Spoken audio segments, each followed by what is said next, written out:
Hello, everybody, and welcome to a bonus podcast from MinnMax. I'm Ben Hansen, joined by Jeff, the frickin' Markiafava. That's me. Little guy. Sorry, that's really demeaning. I won't call you that anymore. And big Janet Garcia. Yo, what's up? Hey. It is unfortunately ironic with me because I'm abnormally small, but that's okay. Do you think abnormally small is the right way to go? Yeah, I think statistically there's not many adult women that are 5 feet tall only. When is that an issue in your life? How often do you think about it? How often does it come up? It doesn't come up too often. I think the biggest con is that like I'll never have jeans that naturally fit. Maybe I just need to shop for like petite sizes, but they're always a little too long. That's about it. I will say there have been instances in my life where people will pick me up without asking if they can pick me up. That's more of like when you're in high school and like people are like, you know, doofy and trolly, or I don't know, other instances like that. Like I would like to think that I've aged past that happening. Right. I'm not sure if that's true, but I think, we'll see. Look, I think if we were like at a bar, couple drinks in, it was like, all right, hug goodbyes time type of thing. I think if there's somebody that was 5 foot, I'd be much more compelled when hugging them goodbye to lift them up like a little bit. And if I'm really drunk, maybe do like a quick swirl thing. I think that's different than, that's still maybe like, that's like a gray area. Because I feel like if it's like, I know you and it's like, but if it's just like, we're going from existing to now, you're just like picking me up. I'm like, I don't know where we're going. You. I'm scared. Yeah, like, I don't know what's happening here. But that's basically it. Yeah. And not being able to reach really high shelves easily, but like, I wasn't going to be able to do that anyway. It's fine. Yeah, yeah. Jeff, do you think I've picked you up in my life? Oh, great question. Probably. I think probably so at too. some point. Yeah. Do you think it was that exact scenario of like at E3 or something, like spinning you around like a little like angel? A princess. Yeah. Yeah. It is fun to be able to be picked up. Like, I get picked up all the time. Like, my boyfriend will pick me up, but, like, that's a way different dynamic than, like, surprise, stranger. Like, this person you don't know. Yeah, stranger. Yeah. You know, it's, like, very different context. But, yeah, it's awesome. It's very convenient, you know? It's a great way to travel. Yeah, video games have told me that, you know, you have special abilities, like you can slip into small grates, holes, hacking abilities. You must be great. If I've learned anything from the Lego games, it's that small people are very helpful. It comes up sometimes. It comes up. The small risks. What this is, everybody, this is New Show Plus. Each and every week, we let people vote to choose what new show we create or continue over on Patreon if you're at that $10 tier. And we had a couple options this week.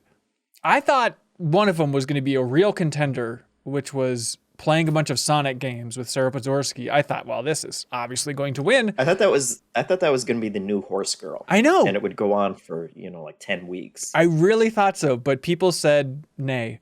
People said no go to Sonic. They stabbed him right in the back, and they said, by God, we want a bonus podcast. So if you're watching this on YouTube, thank you. This is also up as a podcast in the podcast feed. If you're a Patreon supporter, which is the $5 exclusive feed where we put the deepest dive, all that fun stuff. Jeffem, I would like to talk to you about. Is that how we're going to talk? Well, here's what I was thinking of, honestly. Podcast. I was thinking like, oh, now I ask Jeffem a question to get this conversational topic rolling. And then what I got in my head thinking about was that like, oh, I think people like the bonus podcast because it's like less structured and it's less of me on a stupid metronome of podcasting saying, okay, now you talk for 2 minutes, now you talk for 2 minutes, now you talk for 2 minutes. So I was getting self-conscious even going into that old rut of right at the start. Jeffem, tell me about this thing. But I don't think there's a better way to do it because I want to hear about your big PlayStation 5 that you just got. Yeah. It showed up on the afternoon when we were recording the last 210s episode for our 2021 coverage. Which for us, keep in mind, I know that just aired last week for folks, but we recorded that, I think in 2018, if I recall. Yeah. No, it was like a long, it was like the Pretty much, 17th of December, I think. It was like a 2 week window. Yeah. Yeah. So yeah, I got it. And then I got like 3 PS5 games and I've been playing those pretty much ever since. And could you tell yourself to be excited about it? Is that No, I was I was as excited as an adult can get for like a new console. Really? It was I don't there. think It was a that's little true. bit There's some of really like intense adults out there. Yeah, have you ever seen like unpacking videos or something where people are squealing and Unboxing, you mean? whatever. Unpacking. Unpacking Can let's you imagine plays? if someone did that though? Like just a nerd unpacking their house? Oh, that'd be Woo! fantastic. I bet it my happens. underwear. But like, were you trying for a long time to get one? Like, what was your strategy for actually tracking a PS5? Yeah, like 4 months. I had Brian Vore was on the case. He had Wow. like volunteered. He was going to help me because he when he was trying to get his next gen consoles, I guess he had like a whole routine set up. He follows all the people you're supposed to follow, and I'm not going to do any of that. I don't have Twitter on my phone. I'm not going to install Twitter and be getting notifications and stuff like that. So he would send me Slack messages whenever, Best Buy would get stock, and then I'd run to my computer and it would be sold out, and I'd curse under my breath and tell Brian he can stop anytime he wants to, because he also, I guess this gets into whole other stuff, but he sent me like the bundles that GameStop had, and I'm like, yeah, I'm not going to buy it from GameStop. Really? That's like a moral decision? Yeah. And then the other one that he sent a couple times was like, if you sign up for Walmart Plus or whatever their subscription is, then you get first chance at buying it from Walmart. And I was like, I'm not subscribing to Walmart either. And he's like, you're not making this easy, Jeff. But ultimately what it ended up being was I signed up through PlayStation's like buy from us directly, and we'll send you an invitation someday. And I waited on that for like 4 months, and then magically it showed up one day. Wow. They said show up tomorrow between 11 and 4 p.m. for your chance to buy one, but we're not, guaranteeing that you'll get one. First come, first serve. Yeah. I showed up at 11 on the dot, and I opened up the Chrome page, but like the Chrome page was broken. And so I went to it, at 11 exactly, because I wanted to get in right away. I was looking at it, and it was like, when your queue gets down to 0 or whatever, we'll send you to like another, like the next waiting room, kind of like when you go to the doctor, it's like, right. Wait here, then wait here. It was like, when it gets down to 0, we'll send you into the real waiting room. But there wasn't a line, or there wasn't like a number telling me. I'm like, something's. And so I reloaded the page a couple times, and then I decided I'd try it on Firefox, and I opened it up and it showed up, but by then it was like a 50-minute wait. And I was like, man, if Chrome just effed me out of getting my PlayStation that I've been waiting for 4 months to get, I was going to be pissed, but it all worked out. And then when I got into the store, they were like, even when you're in the store, we're not guaranteeing that we're going to have even when stock you've for plugged it into the wall at your house, like even when you get it, yes, it's not guaranteed. Still no it go. may just be rocks in this box. We can't guarantee. But when I first got into the store, I immediately clicked on it, and it was like, oh no, that's out of stock. And I almost threw my laptop out the window, but like I just kind of clicked around the page a couple times, and I tried again, and it added it to the cart. And so I check out. Here's my credit card information. I think I just broadcasted it through YouTube at that point. Like, Smart. just take it. Yep. Smart. I know it's and then it showed up 2 days later. How's that? That's really very fast. Impressive. Yeah. That's very impressive. I was expecting it would be like whole other shenanigans of like another wait list or something. We'll send you one in 3 months now or whatever. But 2 days later. Here's my question, and maybe I misremembered, because maybe you said this about like the Series X or something else, but I remember you saying that like you didn't care about getting like next gen because there wasn't like enough need. So what changed? I think it was Returnal and Deathloop came out, and that was there were enough games. Like I didn't care to the point when it was going to start affecting, like I can't talk about any of these games at the end of the year. I figured by the end of the year, I'd be able to get one, and it just got worse and worse the further we went. And so I cared enough to put my name in an email sign up for an email from Sony. And then that came did through. But you were playing Deathloop on PC, right? You just don't like playing on your PC? It's a stupid thing, but it's hard. It's hard to seclude myself into one room to play a game. And also, like Deathloop, the first time it it didn't click with me. Like those first, like 5 or 6 hours that I put into it, where I was still like, I wasn't sure how, the format and mechanisms were actually working. And it was like, what am I going to lose when I die, and what actually gets reset? And so when I restarted, it was a little bit of that, but then I got through like the first couple missions, and like the format of it started making sense to me, and now I'm just completely in love with it. Really? Okay. Yay. Yeah. So Deathloop and Returnal, and then what's the third one you've been playing on PS5?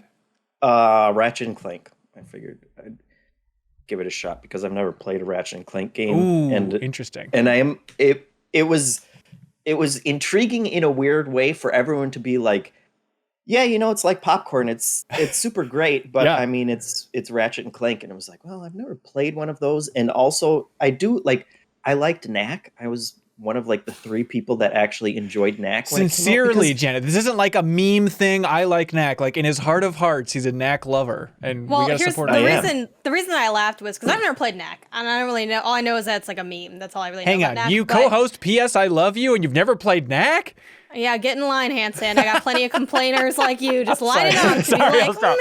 Anyway, but anyway, it's just funny because I've never heard of like the Knack to Ratchet pipeline. It's like it's like if you know what I mean. Like it's just it is an interesting way to conceptualize that franchise. It's like the Mark Cerny connection, I guess. There, right? Like that. That kind of like I'm making a 3D kind of family friendly platformer that isn't really in style anymore, but they're still good games and enjoyable to play through, even if it's not going to win any awards at the end of the year. I think in the history of 2021, I think most shafted game, if that's a category, I think might be Ratchet and Clank Rift Apart. I was losing some sleep about it after our 210s and stuff. And it's like, all right, it's so good. And when I think about the games that I was enjoying playing just on a minute-to-minute basis, like Ratchet and Clank Rift Apart is really high up there this year. But I think for everybody's Game of the Year stuff, it just wasn't there. Like, it was nice that it was nominated for the Game Awards to give it a little bit of its due, but that game is just so rock solid and moves so well and feels so great, and still, it just wasn't bringing it home. But, like, I was thinking back, Janet, to, like, God, I swear, like, one of the first episodes, I think, of the podcast you were on this year was, like, our most anticipated. And I remember we both were so excited for Ratchet and Clank Rift Apart. Remember we talked about it in that episode. And then it's like, and it's kind of like a sad end to that journey. It's like, yeah, and then it was really good. Not like top 10 or top 20 good, but it was really good. It's like, oh man. It's such a weird game because I love platformers and I would like to finish it at some point, but like I have officially marked it on my GG app under, I think, shelved. So not abandoned. Oof. Like, it's like one removed from, I'm slowly becoming more honest. But then it's going to add new lives this year, so it's not going to matter. Right. Smart. But Ratchet and Clank, the way I sort of described it the other day to someone in my apartment was, it's like when you like a food, like pizza or something, right? It's like, oh, like, okay, do you want some pizza? Generally, yes. And pizza is good, but this is like the 3rd day in a row we are going to have pizza. And I don't want to eat the pizza anymore. Like, I like pizza. This pizza is good. It's not really the pizza's fault, but like, I can't keep eating. With the 3rd day of pizza, right. I'm good. I can't get my way through it. So yeah, but then what if like, I've shelved it. What if on day 2 of pizza, the slice of pizza had like different colors and it was pizza from another dimension, but it tasted just the same? Wouldn't that be? But they just did the dimension thing. You know what I mean? Like even like the Rift stuff, it's like, yeah, didn't you get like Crack in Time kind of like, it is weird. It's pizza. It's some good pizza, but I'm like maybe later when time has passed. Here's the footage I want from your house, Jeff. You getting in the shower every morning. No, it's you like booting up Ratchet and Clank Rift Apart with your kid, seeing that game on a big screen for the first time. Like I think that'd be really fun to be. That'd be fun to be a baby looking at that game, I guess is the core of my thought. Yeah, I mean, he doesn't. He's still too young to care. Really about that. If it doesn't have like if it was like there was a musical number in it that they were singing, then his eyes would be totally glued because anytime music comes onto the TV, he stops whatever he's doing and just stares at it. Wow. Okay, so you got to watch Tick Tick Boom on Netflix. Other modern musicals. Just getting from. Well, maybe that's a good sign. Maybe that's like a cue, and I don't understand how to do any of this parenting stuff, but shouldn't you just constantly like fuel your kid with whatever they might be really into? So you should just like get them all the instruments now. He's got a piano that he plays, a little baby piano. Baby, is it the cat one? It's not a cat one. I don't know. Because there's a cat piano where you can change the notes to make them into cat sounds, and you can play for Elise as cats meow meow meow meow meow meow meow. It's awesome. That sounds pretty good. If you are Elise. Here's what you do. Here's what you do, Jeff. Seriously, here's what you do. Let me tell you how to be a parent. Okay. 101. Okay. You backseat parenting right now? I've been waiting for this. Yeah. I've just been winging it until now that I get the real scoop from Hanson. Yeah, here's what it is. Number one parenting tip, drop mix from harmonics. You have drop mix, right? Like, wouldn't he love... Such a great idea. Wouldn't he love... He's not going to understand what drop mix is. Doesn't need to understand it, but he puts a card on a thing and it makes music? Like, that seems like a fun thing for a baby. No, number one parenting tip, wait a couple years, have another kid, and then have the original kid raise the other kid. And then they'll kind of be the tastemaker. That's what my family did. Like, I got all... You know, it's funny because... People have those conversations like we'll write in a podcast a million times over. How do I get like so-and-so into games? How do I get my girlfriend into games? My wife into games. And it's like, and you know, there's nothing wrong with, and I know people that have gotten into games later in their life or as adults. But I think like for me, my brother was never like, let me get Jana into game like that. We just had games. And then I was like, then I played some. Of course. And then I kept playing them. And then, you know, like I think people forget their entry points into games when they're thinking about like onboarding other people, and like how you actually got into the hobby was like way different than how we end up trying to get people in there, which I always thought was odd. Yeah, I can't imagine that. Like I got two nephews, and like the older one, they're like 7 and 5. And the older one is like scary obsessed with Pokemon and getting scary obsessed with video games and stuff. And it blows my mind that like the younger one's just like, that's fine. Like I gave him my old 3DS for Christmas. I was like, look at this, Mario 3D Land. It's like one of the greatest games ever made. Sincerely, like I love that game so much. It's and really good. The 5-year-old played it for half a level. I was like, I'm good. It's like, what is wrong with you? Like I don't understand this at all, especially like when your brother is obsessed with this stuff. But I played. I think I talked about it on the podcast before, but I've been craving just like some good old fashioned hanging out at a friend's house, just playing games for a really long time. And I realized that like, I think at this point in my life, that just comes from playing games with my nephews now. Cause like over Christmas, we continued to play a bunch of Brilliant Diamond on the TV, and then they got Minecraft for Christmas. So I had to go over there to explain to them how to play Minecraft. Cause it turns out trying to explain that game to a 7-year-old is really complicated. I'm like, okay, no, you have to divide your resources in half and then put it in this grid here. But like, it blew my mind all over again how good Minecraft is. Because like every other game was just trash. Like I got them the Spyro remaster for Christmas. Like, oh, this will be great. Yeah, I got that too. I got that like 2 days ago. Yeah, it was on sale on PSN for $13, down from like 25 or 30 or something. But I feel like where you're going with that is yeah, and I knew Spyro wasn't good. Like even as a kid, I kind of knew. How dare you? No. But then, did you think it was? I mean, yes. He's cute. I want to play those games, but like, and my brother actually started playing. Like, I just kind of was hanging out. That's what we were doing, and then he's like, you know, this isn't like that wavy, and I'm like, well, yeah, but like, you know, you're cute and you're like running around. Also, I have a question for both of y'all. Spyro, cute or cool? Which one do you side on? Where do you land? He's cute. There's nothing cool about him. Yeah, cute. Yeah. Thank you. I put up a poll. Cool was the leading thing. What? And I'm like, is he more cool, or do you not want to admit that you like a little cute game? Come on now. Of course. Like he tries to be cool, but like I think part of Spyro's charm, if I may get into the personality of Spyro from the first 3 games, it's he thinks he's a badass, but he's not. He's just a cute little purple dragon. Like, I always think of just the beginning of Spyro 1 where he's like, where's Nasty Nork? I'm gonna toast him. It's like, what are you doing, kid? You're the smallest dragon here. You can't do that. You can't have that much attitude. You know that when you Google how old is Spyro, because I started looking around that, people have said like maybe he's like 12, but when you Google it at first, people say he's 24 years old, which that doesn't sound right. No. Well, you know that like Elijah Wood played him for the Xbox reboot. And so, you know, that's... Everybody knows that Elijah Wood is permanently 21 years old, I think. Is that the Elijah age?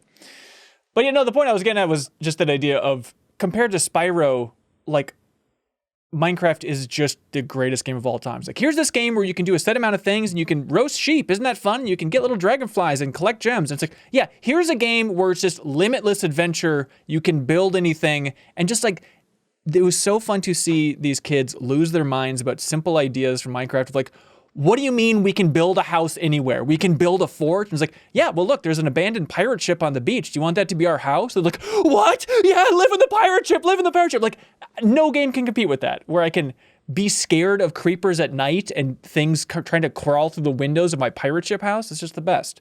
As good as Kuniko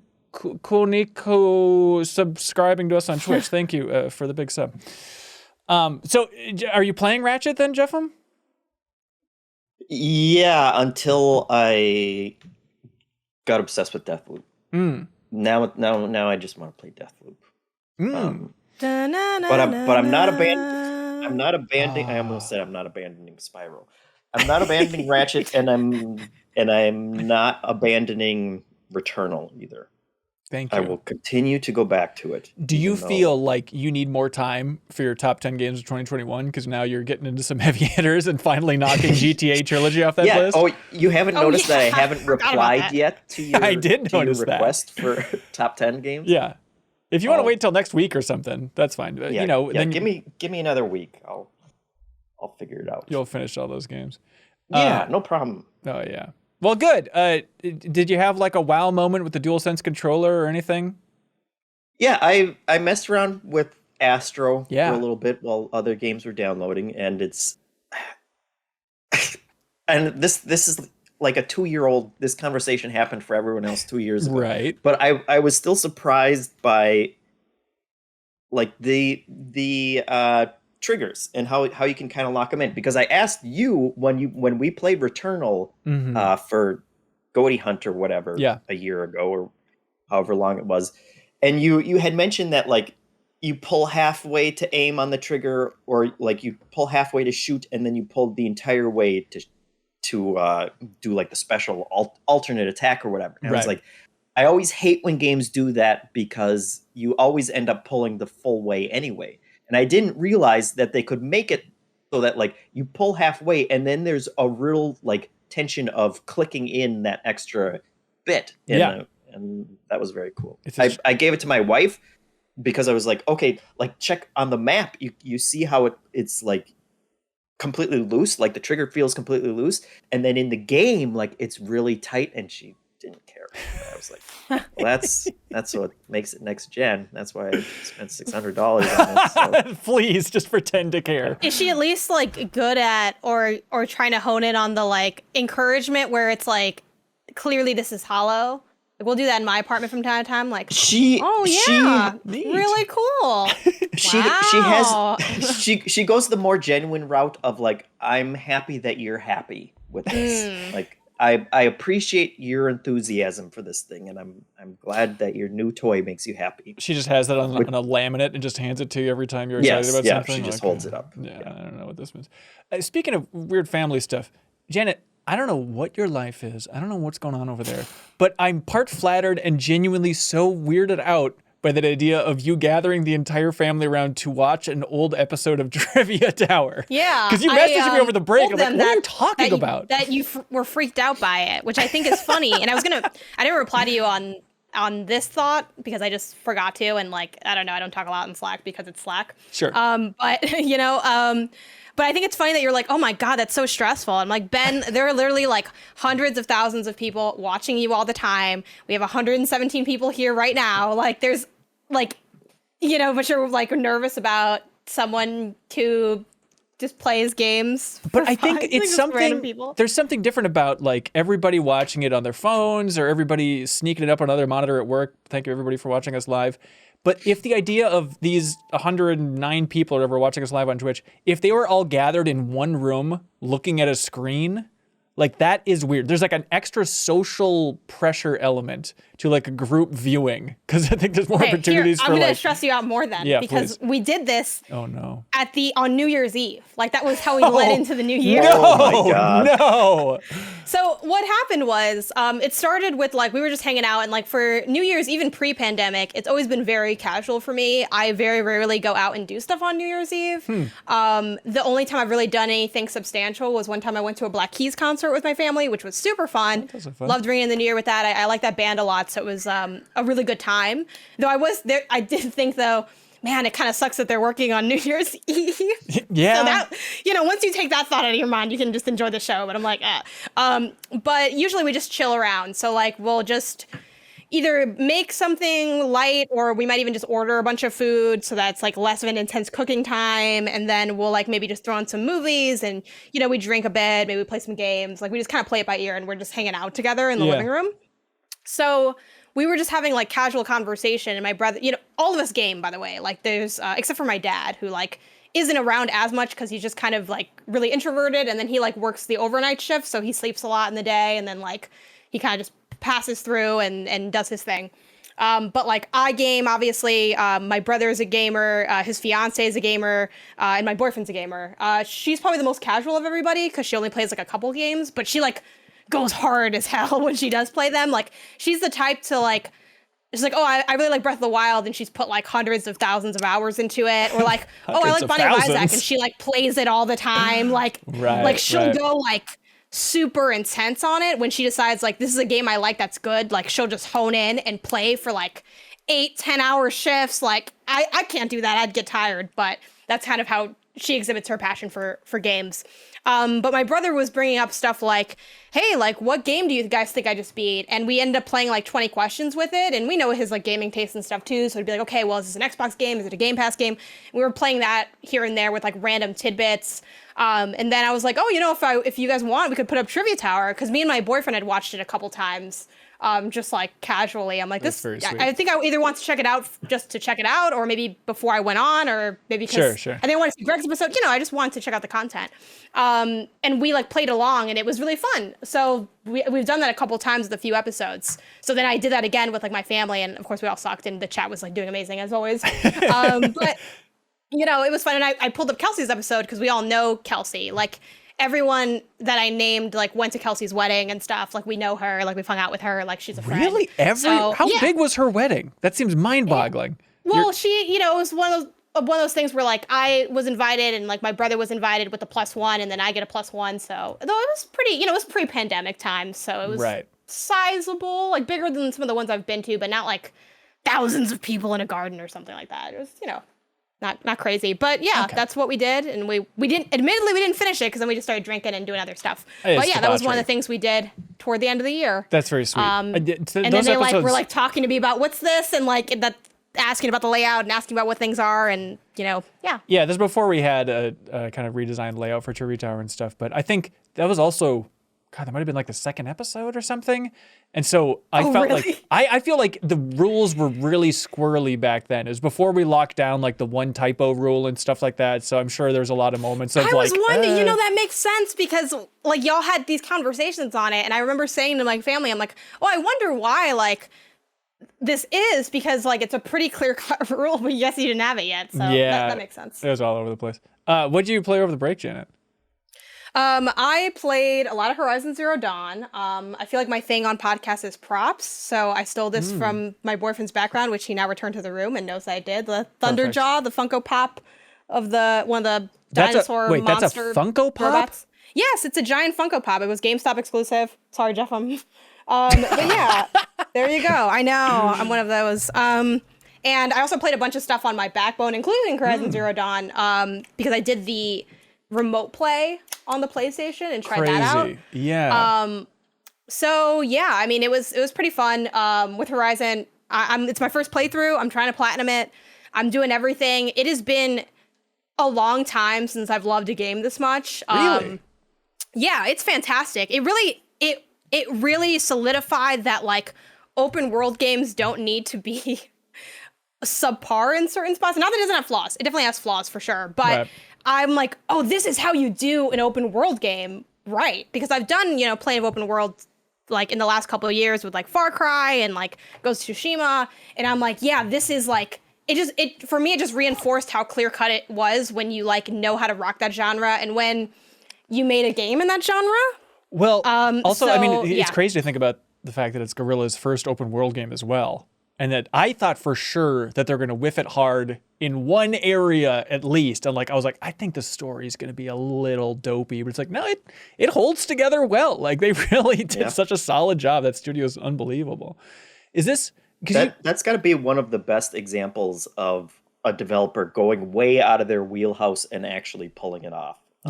On the first try. That's completely new IP, completely new perspective, and they developed it within 3 years. Like from the launch Killzone to that, like it's just a mind-boggling production. And not buggy even at launch. Yeah, not like noticeably. I think I ran into like one or two little things of like enemies flopping or like flying through the air after I shot one, but like rocks spinning, like randomly objects will like spin, but it's never like invasive. Do you think, Jeff, you played Frozen Wilds, right? Do you think we should all play Frozen Wilds before Forbidden West comes out?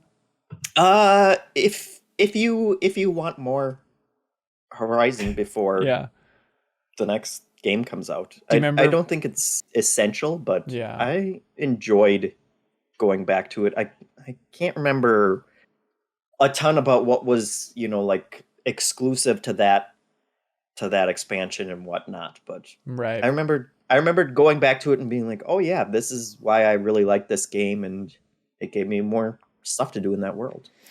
How bad could that be? Yeah. Did anything like stand out about it, Janet? Like going back to like, oh, people in the years of online discourse I've seen about this game, people aren't talking about this enough, that type of thing? I'm not sure because I don't know how much I really paid attention to like what everyone was saying about Horizon. I was just busy playing Breath of the Wild, and I think the biggest thing I took away from Horizon was that it's not Breath of the Wild. Yeah. And playing it, the more I play it, the more I like it. And I definitely think Breath of the Wild's the better game. Like I think Breath of the Wild is probably the best game I've ever played in my life personally. But I can kind of see why some people would at least like this over Breath of the Wild. I think it's just a little bit more structured. Yeah. And in that structure gives you the freedom to dig in a little bit more because there's just like less going on. It's not like a million quark seeds or anything like that, at least that I've encountered so far. I'm like a stupid amount of hours in, probably like 30 or 40 or something crazy. The PlayStation can't tell time, so I don't know what my runtime is at this point. So frustrating. Which is really weird. I'm like, isn't it just a clock? Like, can't you just... I don't know why that's always an issue, but I do think one thing that surprised me based on like the sort of splash of discourse I heard, because the biggest thing that I took away from Horizon's not quite Breath of the Wild is in the traversal, which is definitely still true, but I do think you can jank your way up cliff sides a lot easier than I thought. And you can do a little bit more in terms of traversal than I expected based on how the very like casual conversation I heard about it was, because the way it was kind of described was you would really only be able to go up, the little white marking spots kind of thing, like where the game wants you to go.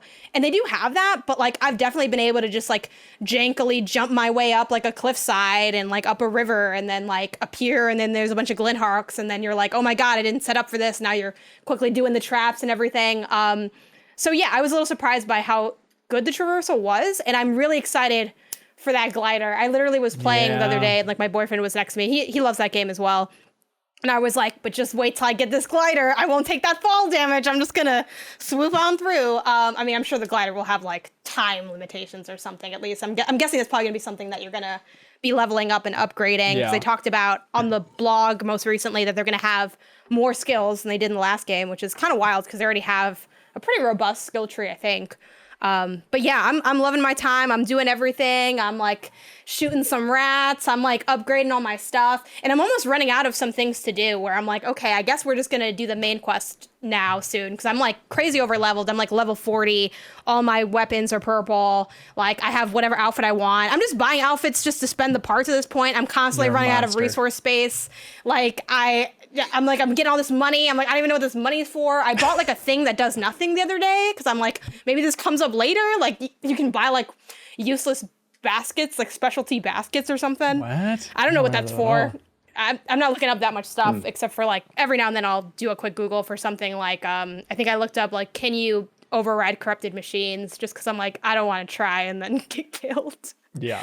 But yeah, I have all my overrides like unlocked, so I'm overriding everything. I'm just like, I love how much you can, the combat's great in this game, but I love how much you can avoid combat as well. Like, my favorite thing to do in any game is to cheese the hell out of it. Why get good when you can just take double the time and shoot from afar? I find that so much more satisfying. So I'm like, okay, this is jank rock here. We're going to stand here. Those things that burrow underground, we're going to wait. and I'm just gonna like set them on fire. I'm gonna hide. I'm gonna wait, and then they're gonna burn, and then I'm just gonna slowly like bring out other stuff.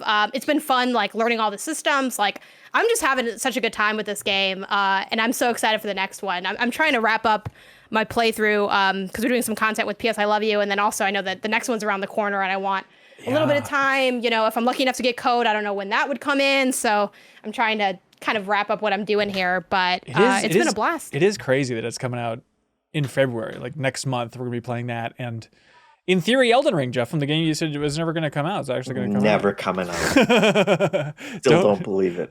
Don't check your calendar, dude. No. I had a tough time over the break trying to find the right thing to play, because it's weird when you have this job, because it's like, well, I can't play anything that would be helpful for content or that I should be streaming, because this is my break. I need to play stuff that I want to play, but I don't want to play so badly that I feel bad for not making content out of the time playing it. It's really weird. So it's like, I was really going through so many options, and I had Halo Infinite for the second half for the deepest dive and stuff. But then I was going through like, okay, what is on my backlog that is just a weird anomaly? And it's like Mega Man Legends 2 is a game that I've always wanted to finish, and I haven't. And I've kind of wanted to stream it, but it's like, oh yeah, back at Game Informer, they did like that super replay of it, so that feels redundant. So that was up there. Death Stranding was up there, where I'm like, if there's ever gonna I did some Death Stranding too. I saw you did it. Yeah, I didn't start either of those games. I was the delivery man. How'd it go? Honestly, it was a wild time, because that discourse I was a little bit more aware of because I was already at IGN at that time. Right. And, like I was very happy that I didn't get put on that guide, because I got to do Luigi's Mansion instead. And that was way more fun for me, because I freaking love Luigi's Mansion. So I was like, oh, like, y'all, that seems like a big game, y'all. And I'm like, don't put me on this. I don't want to do this. Like, I don't want to do it. And I didn't have to, which was nice.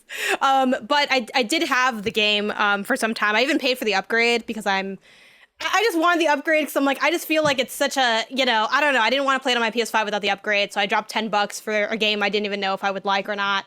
I played like 4 hours of it. Okay. And it is such a weird thing to be 4 hours into a game and to have no idea what your opinion on the game is. Right. I do know that I don't dislike it. That's for sure. I had fun.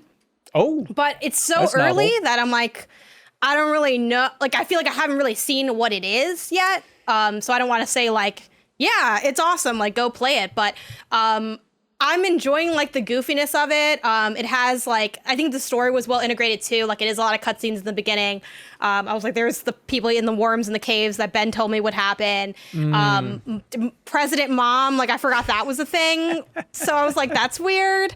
And I'm like, I don't know. I vibe with it. I'm like, we're here, we're going on a walk. I also like it because I enjoy traversing up stuff and getting away with things I'm not supposed to get away with, and being kind of dumb. And playing this game, like especially like alongside my boyfriend who loves that game a lot, and like, it's like, oh, now I want to go back and play it. Like, he like loves Kojima and loved Death Stranding, and him watching me try to beeline of something, but he's like, it's like, and I like spent all this time climbing this mountain or trying to climb a mountain. And he's like, this part of the game was supposed to teach you to go around the mountains. And I'm like, well, it didn't.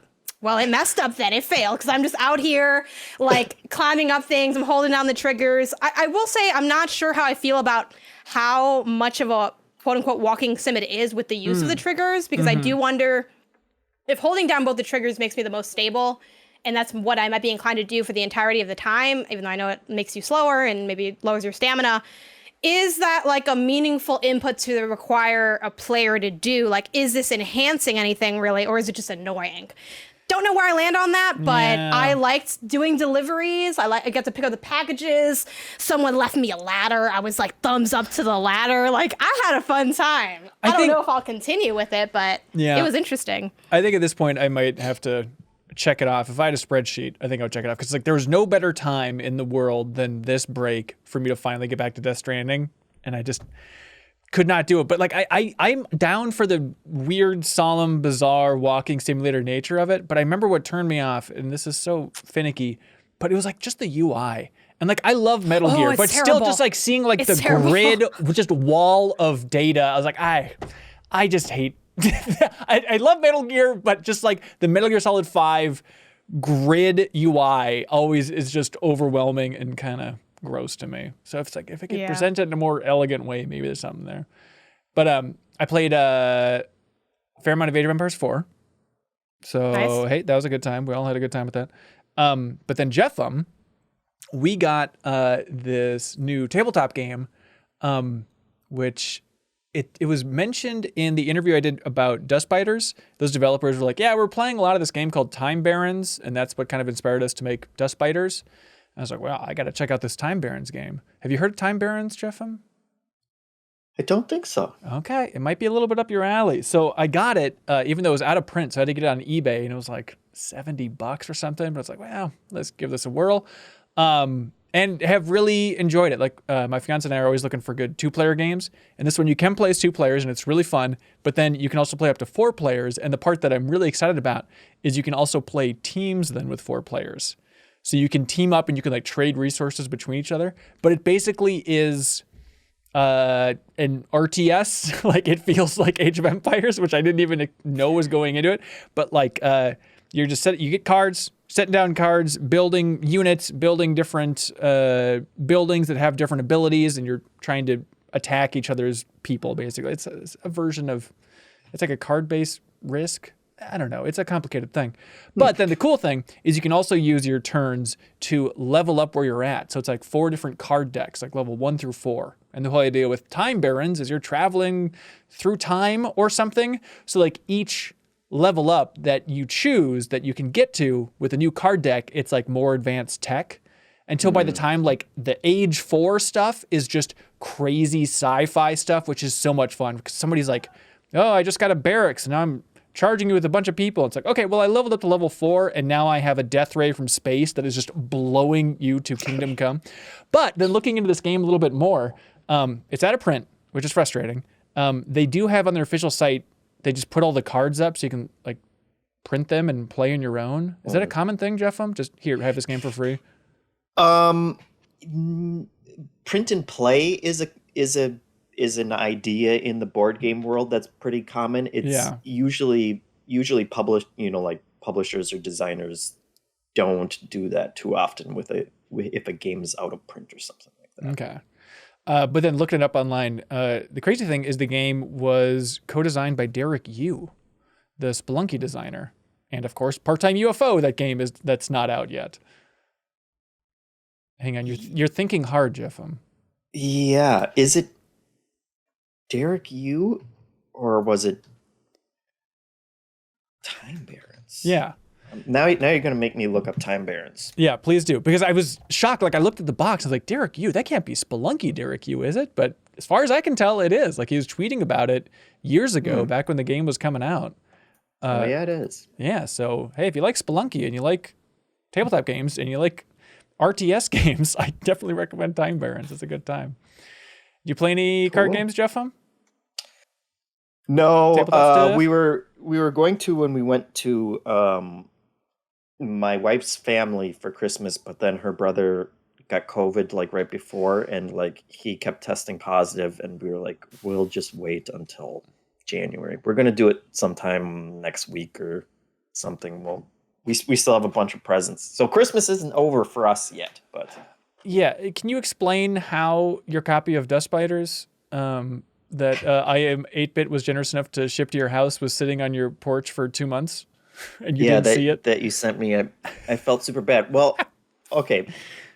We've gotten like so many packages to the house that I don't even know. Like my wife has been, like we do all of our shopping online basically since the pandemic or whatever. Yeah. And so we always have a ton of boxes on our porch and like anything, she'll get clothes, but then if they don't fit, we have to return them. So the box, she'll like package up the box again and put it on the porch. And so long story short, at some point a box showed up and someone brought it into the house, like either my wife or one of her siblings who was over, and they put it on the porch, and it just sat there with all the other boxes of like ingoing and outgoing boxes. And I think I realized it yesterday or the day before, and I was like, what is from I Am 8-Bit? And I opened it and it was a copy of Dustbiters, and I was like, oh. Hansen must have sent that, and I don't know when he sent it. It was a long time ago. And I was trying to play it cool because I didn't want it to be like, hey, how about that gift, huh? You know, I was like waiting for you to react in some way, and you just never did. Yeah. That's fine. Hey, Merry Christmas to you.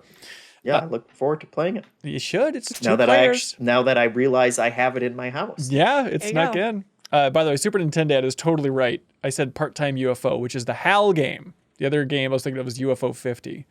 See, this is, if you run a video game trivia show, you can't get tripped up by small things like mixing up UFO video games. Is UFO 50 ever going to come out? No. I can't imagine. You know, I have emailed Derek Yu probably like 5 times over the past 3 years of like, can't wait. Please let us know. We'd be happy to check that out when it finally comes out because that's so in my wheelhouse. Yeah. So I think he's messaged back every time being like, oh yeah, sure, we'll buddy. Definitely keep in contact. Leave me alone. Yeah, if you don't remember UFO 50, it's like a bunch of indie designers that were each making kind of a NES style game. And it was just going to be a big bundle of these freaky games, but they all looked awesome. Well, they look cool. The release date on Steam is quote unquote working on it. So we gotta stop making that just a free space where people can just write whatever they want. Yeah, there's no room for jokes. Remember when somebody got in trouble on Steam, somebody got a tisk because they named the developer, what was it, overwhelmingly highly positive? recommend. Oh, yes. Yep. Yeah. It seems like you can't do that. Just to hopefully confuse people into thinking that that's the review. It's really diabolical. I love it. Oh, kind of worked. It kind of worked. Zankiel, hello, first-time viewer, says, Happy New Year, everyone. Happy New Year. When is the Halo Infinite Deepest Dive Part 2 going to be out? I am a super fan of MinnMax. Well, thank you.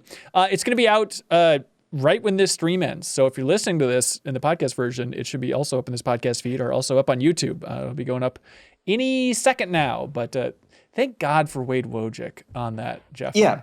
Holy Christ. I want to ask you, as a slight detour of that, please. What do you think my overall impression of that game is?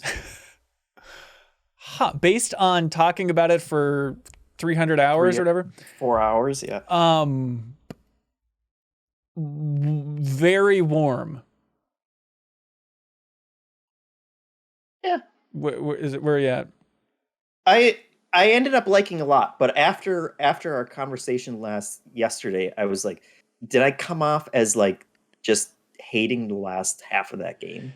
Yeah. See, I was in the other camp of, I think I did hate the last half of that game, but there's always that part of it's like, wow, it's the deepest dive on Halo. Like, no one wants to listen to me just being like, I didn't understand the story for 2 hours. So that's where Wade really came through in a big way without spoiling anything. Yeah, Wade Wojcik was a hero of like, okay, here's exactly what was happening in the Halo story, and here's why. Here's what they should have told you in the actual story. Yeah, and I researched it myself on my iPad, and yeah, I think in that discussion, I downplayed how confused I was because I was genuinely like, I would have absolutely no clue what was happening in that game, which is not a good sign for a video game. But then like I went back through, and because I captured all my footage, I went through and I watched every little cutscene moment again before that discussion. I was like, okay, maybe I was just being a stubborn idiot. Like, I don't understand anything, and just kind of threw my hands up a long time ago. But if you go back and watch it, it's maybe not as stupidly complicated as I thought. But that's always part of it where like I feel like 343 and also Bungie to an extent, and probably a bunch of other developers underestimate like, you're in the middle of shooting stuff. You have explode like anytime someone starts telling you story like narrative stuff like over the comms, it's like, this is a red flag and you shouldn't be doing this because I'm going to be in the middle of a firefight. You're going to be telling me names of people and things that is going to go in one ear. It's literally going in this one ear in the comms and completely out the other because I'm focused on like shooting people and being like, where's the ammo I got to get? Destiny was like especially frustrating with that because you'd do a mission or whatever, and then at the end of it they'd start dumping lore, but you also have like 20 seconds to run around and get any loot chests or anything before you get kicked out of that mission. Right. And so like, I'm not paying attention to what you're trying to tell me is, you know, the deep history behind this stuff.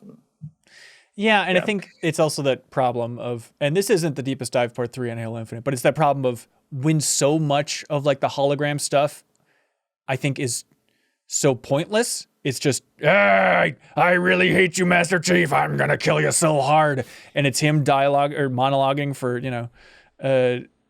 10 minutes straight is what it feels like. Then it's like, okay, and then we're going to squeeze this really important story bit in this tiny moment, but I've already kind of written off all those holograms, and it turns out you can't do that. Which you should know at this point that this one took place in the past, but this one was from a different time, but we're not going to tell you any of that. It's not fair for me to be confused because I've only finished Halo 1's campaign, so it's like, what do you mean I jumped into the 6th one and I didn't understand what was happening? It's like, well, of course, you idiot. My point of bringing all that up was that I still enjoyed, like, I feel like I was on a real high on the first chunk that we played, and then for the second part I kind of plateaued and maybe dipped down a little bit because of some of the boss battles or whatever, but I still really liked it. If that doesn't come through when you watch maybe we should have made that more clear. It definitely, that second half bumped it out of my top 10 very, very confidently. Kicked it right down. Can't wait to get around to it. I think I'm going to play it when the multiplayer drops, when the co-op drops for it. At least try it. I think that'd be a really fun way to go through that campaign. And honestly, just have a good time with co-op and then look up a story explanation after. Because like you're probably going to have a harder time trying to follow it with co-op shenanigans happening in that world. But I think that'll be really fun. I think there's going to be some really fun, wacky hijinks on Twitter, which is the best kind of Twitter. Sprinter Star, hard-hitting question for you, Jeffem. So, was Game Informer right to call Halo Infinite the game of the year? Is that what they went with? Yep, they went with Halo Infinite. Were they right? I wouldn't, no. I haven't put together my top 10 list yet, but that wouldn't have been my call. But it's always funny when people ask. It comes down to the staff, right? Yeah. It comes down to the staff and what they were most enthusiastic about. I'm sure Miller was pushing that one through. Miller was Master Chief in that situation. It's 8 feet tall. Yeah, it is tough. Yeah, I mean, it's like, we just got off a wave of doing the 210s where there was too much feedback about, that's a stupid choice, and this is a stupid choice, so it's always then tough to be like, oh, this outlet? Oh, yeah, that was a stupid choice. Like, it's fine. I'd imagine everyone was... It's funny because there's, like, my formal reaction to those things is always, like, whatever. Like, also, because then it's funny because, like, obviously I take, like, my career and stuff, like, really seriously, but at the end of the day, it's just, like, what some people think about a video game. So I'm like, it's not going to be that deep either way. Like, what is this, a piece of paper we're working on? Like, it's not live or die. Right. But I do think privately, though, I will admit that I'll see sometimes, like, scores or rankings, and I'll be like, they're freaking crazy. They're nuts. Like, I can't believe they're doing this. But then publicly, I'd just be like, oh, well, it didn't resonate with me. But yeah, I mean, I think it's natural to have, like, a guttural reaction if you don't agree with something, but that should also be like filtered through the fact that it really is just people's opinions. So and whenever it's a group of people, it's never what any given individual would necessarily do, but that's what makes it more interesting because it's like, okay, this is the sum of the parts and not just one person's viewpoint. Right. I will say, and we've said it for the past 2 years at this point, I always take it as a really good sign that when we finish the 210s this year, like I wasn't salty about it and I felt really good about the list that we put together. And that didn't always happen when we were at GI. Right. And yeah, it's weird with GI where it's like, oh, we have some insight into how that process works and like the people there. And it's like, yeah, I could, chat's right. Like if a lot of those people were really into multiplayer, which I know they were, the Alexes are really hot on it and Reiner is really hot on it and he's editor-in-chief. So that's going to have a little extra oomph, so it's like, yeah, that makes sense. I'm not judging him for that pick. That seems fine. Oh, I finished Unpacking. Speaking of our 210s. Oh, yeah. I wanted to like knock out some stuff. So as a treat to myself, Hanson, you mentioned like, what do you do on break when it's not like content-y gaming? Right. Which does have overlap with taste. Like it's not like we're all just playing it. Like I'm just making this for the podcast. Like there's lots of games I would still play for fun. But not all and not in the same way. So I had the same thing of like, how do I jazz this up a bit? And I'm like, I'm going to get the Backbone controller. Like it's like $100 because I just got a new iPhone. So I'm like, okay, and I got like the new iPhone, which I never did. This is my first time in my life having the iPhone that matched the calendar year. Nice. Like, I have the iPhone 13 Pro. I miss my money. I like paid for it. This is also my first time just paying for it straight up. I normally do the monthly payments. Yeah, it's a beast. So I'm like, okay, I'm really just rolling the dice that TurboTax will not say I owe a certain amount because I just dropped like $1,000 on this phone. I ain't going front. Like TurboTax, if you're listening, stop. Turn off the episode. Come on, have mercy, TurboTax. We're edited in post, right? But I got the backbone because I'm like, okay, $100 extra now. I can game on this phone. You know, like let's. Because that's the reason I didn't really game as much on my phone, because it was like an iPhone 7 and it would overheat really quickly and all that stuff. So I did some Game Pass on there. It worked really well. I will say I did occasionally get a few connection issues every now and then. There was some like lag. I'll be interested to see what it's like with a game that's a little bit more input intensive than Unpacking, because Unpacking is just you clicking on boxes and dragging items. Yeah. But I love just the act of that. I resubscribed to Apple Arcade, which I'll probably periodically turn on and off based on my playtime with it. Like I started playing Lego Builder's Journey on there. I did the PlayStation Remote Play, which I was shocked worked like super well. I will say it did not work well at all when I was already playing like Horizon Zero Dawn and my boyfriend tried to use the backbone to play also Horizon Zero Dawn because he wanted to jump back into it. I don't know why. It's, I'm not doing intense online gaming with Horizon Zero Dawn, but maybe it was just like that day, or maybe other people were streaming other video, but I'll be testing it throughout to see how good the connection actually is. But when it does work, which it did for me, it felt totally comfortable. Like I was able to play that game handheld. I'm like, now it really is Breath of the Wild because I'm just on the go playing Horizon. But yeah, I'm liking it so far. Yeah, I think it's a nice combo with Game Pass and streaming on there and stuff. Like, we actually, Backbone shipped us one of those controllers, which was nice. And so I played Fantasian on Apple Arcade with it and stuff. And it's like, oh, this is cool. But I just don't play enough handheld stuff to really jump into that. Like, I talked about on MinnMax Council, our Patreon exclusive podcast with Kyle that went up yesterday, that I played Thomas Was Alone, that old Nice. indie game from 2012 on my Switch over the break, and I really enjoyed that. But that was like one of the rare instances where it's like, okay, I'm going to sit on my couch in handheld Switch mode and just blast through this indie game, and I really enjoyed it. Monkey Man, thank you for being here, Monkey Man 93, says, hey Ben, is the next deepest dive Pokemon Legends Arceus? If so, can you grab Kyle Bossman?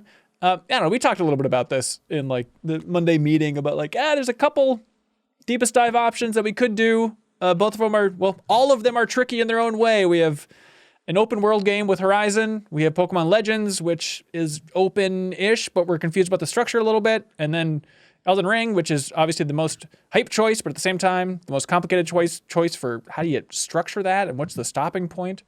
So no one really knows. Jeffem, what do you want to do for the next deepest dive? I don't know. I think I'm very excited to talk about Arceus, whatever the hell it is. But maybe that's not a deepest dive. Maybe that's just a really long episode of the MinnMax show where we really can have a big panel talking about it and then not be committed to this thing, which is going to be interesting, but we're probably still going to be doing the deepest dive then when Elden Ring comes out, and that's going to be laughable to be focusing on anything other than Elden Ring, because I think the entire world's going to melt down. When does Elden Ring come out? Elden Ring February comes out. 25th. Yep. Wow. Thank you, Janet. On it. Here we go. I had Blessing's calendar open. I have to give credit where credit's due. His like janky CVS screenshot calendar. Yeah. It's got good info. Yeah. So that's end of February. So I don't know. We'll talk more about how we would structure an Elden Ring thing. There's also the problem of none of the cohorts are super into From Software stuff. Like Kyle is a little bit, and other people have dabbled here and there. But it's like, Serial might be up for it, or like obviously my friends Grant and Ronnie would love to do it. And so it's like we could cobble together a team. Not that Ronnie and Grant are cobblers, but it's a little cobbling to be like, okay, who can we rope in to try and get through this thing? So it's an option, but I think it's probably a good time to maybe do like a poll for the community as well for what the next deepest dive is. Yeah. Yeah. Make them decide. Make them choose. Asian Perk says, you have a Backbone MinnMax show? Now you can play Final Fantasy VII First Soldier even easier. I genuinely, I want to play First Soldier very badly. I'm waiting on lousy best friend Ronnie to also jump in and play that Final Fantasy VII Battle Royale with me. Lousy cobbler. The lousy cobbler. So maybe in the future, but he's on vacation now. But I really want to play that game, and hopefully we could stream it. I think that'd be fun. Any other beats? Anything else we didn't hit from the big vacation? You guys eat any good food? Yeah. We cooked the turkey in a new way because we made one for Thanksgiving, our standard method, and then we brined it in wine for the Christmas turkey we had. Worked out pretty good. I think a little bit more on the saltier end than we would have liked because it was like wine and also like at one point there was soy sauce involved, which I know on its own might sound gross, but it made sense contextually, and like we had to inject it with like the little needle thing. So that was fun as an experiment. And those are kind of the highlights. It was nice to not have to cook as often because we had so many leftovers. And other than that, non-food wise, I went to the eye doctor again for my annual checkup, which one of the people there was like, you don't have to like come every year if your prescription's still good. But then someone else was like, come every year. And I'm like, I don't know which one is true. Like, do you just want my $80? Like, whatever. But one of the reasons I went and remembered that I needed to go again was because playing Horizon Zero Dawn, the UI and the subtitles are really small. And I'm like, is it just me? Or like, can y'all not see anything? And like my prescription did have to go up like a tiny bit. It's like the smallest increase it's had.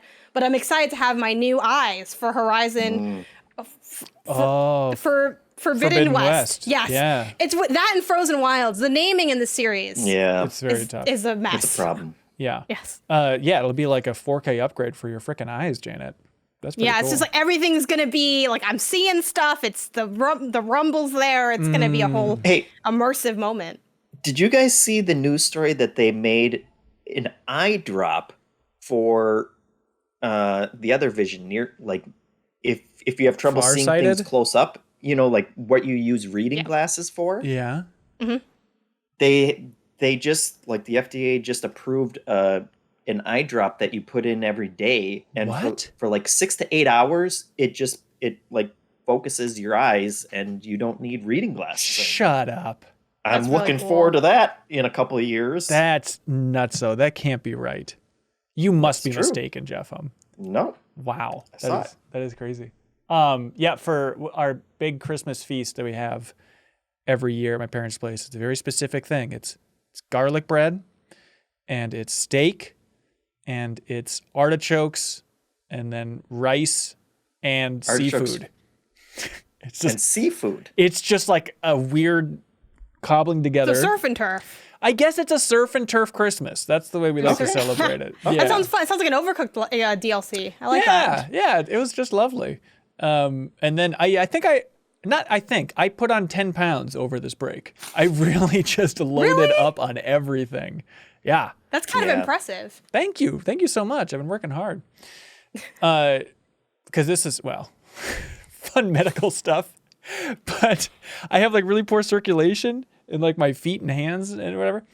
And they're like, oh, I think it's just because you're too skinny for your height.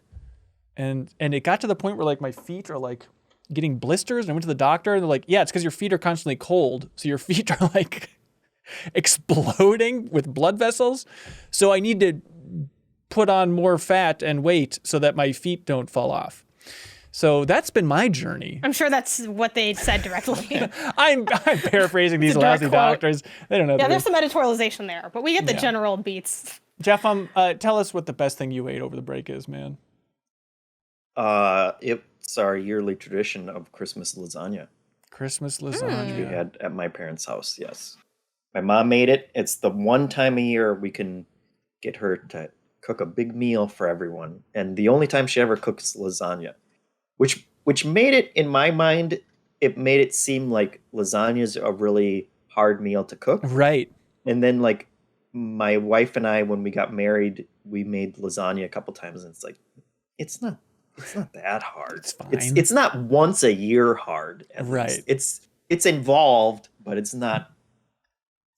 You can do it more than once. I'm making my first lasagna this week, and I'm like a little nervous about it. You should be. Like I got one of the gifts I got is a Friends cookbook, like the TV show Friends. So like the meals are themed off the episodes, and one of them was like a lasagna recipe from like the episode where like Monica had all those extra lasagnas and was just giving them out to people.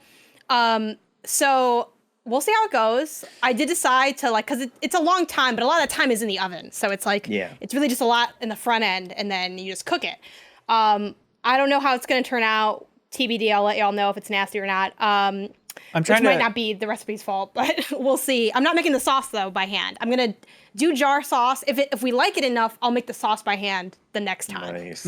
So I'm trying to think of the other recipes that would be friend stuff. It's like, is turkey one of them? Because that one where they put the turkey on the head or whatever. Yep. Okay. That's one in there. Do they do that one where Rachel put the meat in accidentally? They do. I'm sure they don't make it the literally that recipe of like, oh my god, she made half a shepherd's pie and half an English trifle. But they do have like, they call it like half a shepherd's pie. It's just a shepherd's pie recipe. They have Joey's meatball sandwich that he saved when like the gunshot. They thought the gunshot went off. That's nice. They have of course Ross's Monkey? Moist Maker sandwich. Oh. My sandwich. That was the same sandwich. My sandwich. A couple other fun ones in there, and then some That's like fun. that are not super direct, but they're like tangentially. Is or like they have, stinky Ross's catfish fajitas. or something? Okay. Yeah, like there's some fun ones in there. I'm looking forward to getting some video game ones, but they don't have a lot from games or IPs that I know super well. So Yeah, we'll see on that. I think Cereal, they had like a Destiny cookbook, and Cereal made the little traveler donut holes or whatever for a Christmas special Nice. last year. All right. Hey, everybody. That felt like a bonus podcast if I've ever felt one. Are we right or are we wrong, chat? That was it. Thank you so much for voting for this. We can do this all year if you vote for it to happen with New Show Plus over at That's true. patreon.com/MinnMax with 2 N's. And if you want the podcast version of this, again, just a reminder, you can always support us over on Patreon, help support independent games media, and you also unlock the podcast version of The Deepest Dive in Halo Infinite and all of our other stuff, including MinnMax Council, our weekly other bonus podcast. So check it out, everybody. All right. Thanks so much, everybody. We'll see you next time. Bye. Content like this exists because of you. Thank you so much for subscribing on YouTube, sharing it with a friend, and especially for supporting MinnMax on Patreon. Supporters at any tier on Patreon unlock access to MinnMax's Discord, the friendliest place on the internet, where you can compete in game trivia every month to win prizes with our show Trivia Tower. Thanks so much for watching and sharing our stuff, everybody.